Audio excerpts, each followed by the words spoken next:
Rumble! Stay dandy, baby. It seems like every single team battle between Class A and B manages to get more intense every single time. And this one right here is, without a shadow of a doubt, I think the best episode of the season thus far. Now, I'm going to be honest, I'm very biased. My favorite character, Tenya Iida, plays a very important role in both of these episodes, but this is one of those instances where pretty much every single character is really surprising and really awesome. And that's not just Class A, that's Class B as well. They're certainly growing on me in this arc, and I think that's what's made this arc so amazing, is that for the most part, the first, 90 episodes of My Hero Academia have mostly been devoted to Class A, but now they're finally starting to focus on all these other characters, which are just remarkably interesting, and I almost wish they would get an entire spin-off devoted just to them to learn more about them, their stories, their backgrounds, and their powers. But for what it is right now, we're definitely getting something really awesome. And both of these episodes were really freaking exciting. That's right, I'm going to be talking about two of these episodes that kind of go hand in hand. It's basically the entirety of the third match between A and B. And there's a lot of really cool stuff here. So first, let's talk about the A class, because there's a lot of cool characters that are actually involved in this battle. First and foremost, Tenya Iida.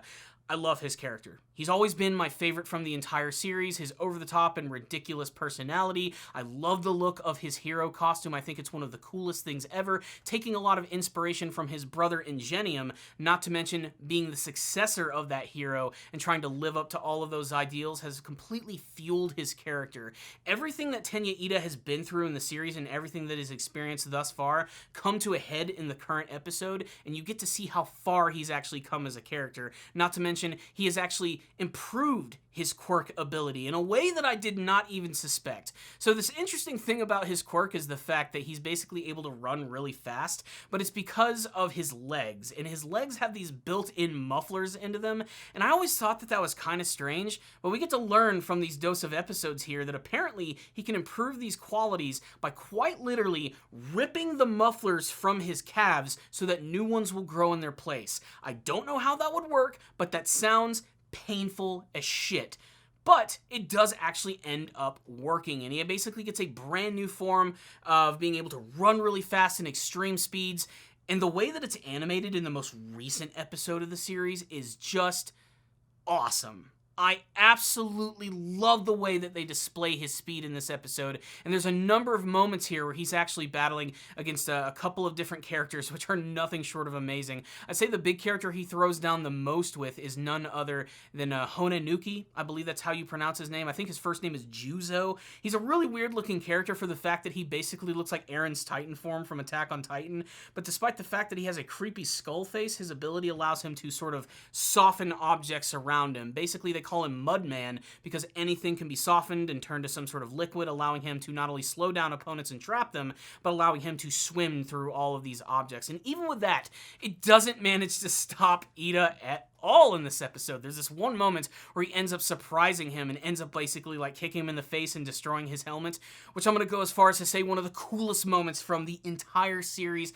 I freaking loved that moment so much. It was so incredibly satisfying. But Iida in this episode was great because, one, he was displaying his brand new abilities and also managing to help the team by even capturing one of the members of Class B, who is Kaibara, a guy whose body is basically a giant drill. Everything around his body can basically spin at extreme speeds, making him very dangerous. And he was even battling against Ojiro, who is a really interesting character who still has not quite blown me away, but I see a lot of potential for his character just for the fact that he's an extreme martial artist. And he had some really solid moments in this episode too, but he was really having a tough time against Kaibara and his drill body, and Iida comes in, saves him, throws his ass into jail, and it's really awesome. And then he just sort of disappears for a little bit.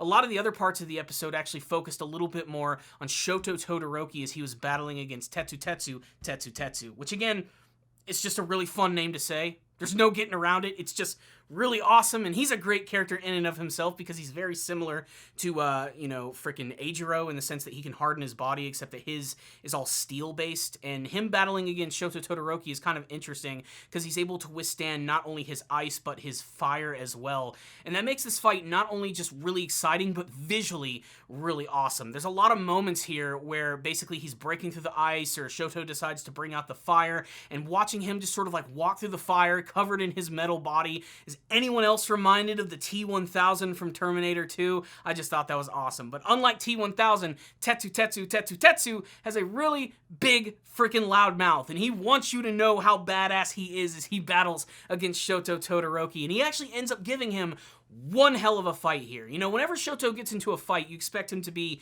like the end-all, be-all victor just for how insanely powerful he truly is. But by having these characters team up with one another and come up with these strategies, you get to see that even as powerful as he is, he can be tripped up by someone. And I didn't expect it to be Tetsu. That was just really surprising, to say the least, as he just goes through his ice and his fire, constantly punching and pummeling him. Even the fire manages to make him even stronger, essentially turning him into red-hot steel, which I think was also, again, just another really cool kind of visual thing. And then we have the weirdos. I say the weirdos because that's just what they are. On Class B, you have Tsunatori, who I believe her name is Pony. She's a foreign exchange student. We've seen her a couple of times in the series, but her entire gimmick is that she can shoot horns from her head, and she can also control them remotely, so she can attack you from afar, but she can also pin you to a wall, she can get you stuck in her horns and make you fly all over the place, and she actually ends up taking out Ojiro in this episode in a very hardcore scene where she basically just like slams into him right into the whole jail cell scene. That one was really sweet. But it was her battle against Shoji, which I thought was really awesome. Again, another one of those characters that, like Ojiro, really cool design, but they haven't done quite too much with him. But he had some great moments in this episode. I love when he did the whole JoJo Aura punch when he was battling against Pony, which I thought was really awesome. Again, Shoji's just got such a really cool and striking design, showing how far he's come as well, with the fact that he can now create so many more limbs. You can attack him from multiple directions, but his eye allows him to see when all these attacks are coming. He's able to stop one of Pony's horns by grabbing onto it. But it was that Aura JoJo punch moment that I just really loved. That was such a cool moment. But basically, it's like the final scene of the episode where things get really intense, where basically it looks like Shoto is about to be defeated. Honoki comes back in and he starts softening up everything and sort of like saving Tetsu. And then Iida comes in and he does that amazing kick, basically knocking him out. And again, like Iida was saying earlier, like, it's not just him becoming stronger, but it's him learning from his past mistakes. During the whole incident a couple of arcs ago with the hero killer, Stain, he was able to learn that in certain situations, it's not just about taking down the villain, but about saving people. And he ends up saving Shoto Todoroki, running away with him, and that's when Honoki and Tetsu come up with a plan together where he softens this massive tower. Tetsu punches it, knocks it over, it lands on top of Iida and taking out Shoto Todoroki all at the same time, and the only people who are really left in this entire battle end up being Pony and Shoji. And Pony is able to utilize her ability to basically float with her horns by grabbing onto all of her teammates and going up into the sky, and she basically ends out running off the clock, which ends the entire battle with a draw. And that was unexpected. I didn't see that coming at all. It really shows how unpredictable everything is here. I thought this is the fact that, you know, Shoto Todoroki was on the team, that it was like a shoo-in. They were gonna win. There's no way that they were going to lose. Even with the way that they were building up the character of Iida and showing how far he's come, it still ends up being a stalemate, a draw. And yet, at the same time, the characters are still managing to grow. And that is a remarkable feat. It's technically a loss for both teams in a way, but still, look how far they've come. Look at what they've learned from their past mistakes and how they've grown as characters. And it was all displayed through lots of intense and really crazy action. Nothing but good stuff in this episode, and easily some of the best production value that I've seen from this season thus far. And then the episode even ends by just sort of building up the next major match which is going to happen, and thank the explosion gods, Katsuki Bakugo is going to be involved in the next one. I cannot wait to see. They're also building up another member of Class B who goes by the name of Tokage, this female character. I don't know what her deal is. I don't know what she's going to do, but the fact that they're building her up leads me to believe the next episode is going to be just as exciting. And at this point, I don't know who's going to win it. It could be Class A, it could be Class B. We're just going to have to wait and see. So, what's the rundown on both of these episodes of My Hero Academia? They are both incredible. I love, again, how they can take every character, overload it with like 8 characters at once, and they can all manage to be interesting in their very own way. They're building them up mostly through their action, which is very appropriate for a superhero type of show, but for the characters who've had a little bit more background to them, like Shoto Todoroki and Tenya Iida, you really get to see how those characters have changed so much since the beginning of the series. I think Iida was probably the MVP of this episode, and again, I'm a little biased, he's my favorite character in the show, but yeah, just getting to see him utilize some brand new techniques and learning what he learned from the whole Stain fight, saving his friends, not just going for the win, I think that speaks volumes for the type of character that he is and who he's become. Shoto, of course, was also really surprising, if only for the fact that while his relationship with his father is definitely one of the most tense parts of My Hero Academia, you get to see that it's actually having a bit of a positive effect on him here. While there are a lot of negative, associations with the past of his father and the way that he was trained, he's sort of able to utilize that to his best efforts in this episode to take on his opponents, and you can show that there's still so much more for him to actually learn. He can summon massive icebergs and blast you with a wall of fire, but there's still so much more for this character to actually do. As for like Shoji and for Ojiro, I just want to see more of those characters. I think the best way, and I've said this many times in my previous reviews, to develop these characters is to give them like sort of like their very own moment in their story arcs, which can not only delve into their backstory, but also just, expand on them just a little bit more, because they're remarkably interesting, if only for the way that they fight. And Class B was also fun. I mean, Tetsu is a pretty standard character with the fact that he's just loud and brash and likes to fight, and that's just kind of his thing.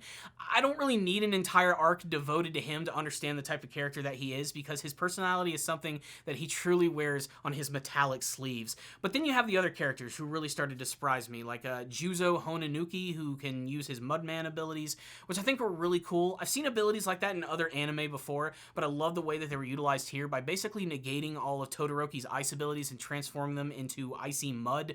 I thought that was interesting. Pony was a pleasant surprise, if only for the fact she comes across as kind of a joke character, and she's sort of responsible at the end for not allowing their team to technically lose in this battle, and I thought that was actually really cool as well. Kaibara just has a cool ability with being able to spin his body parts in a number of different ways. It makes him a really scary opponent to fight, especially in a hand-to-hand battle. So his battle against Ojiro I thought was actually really freaking cool, I have to say.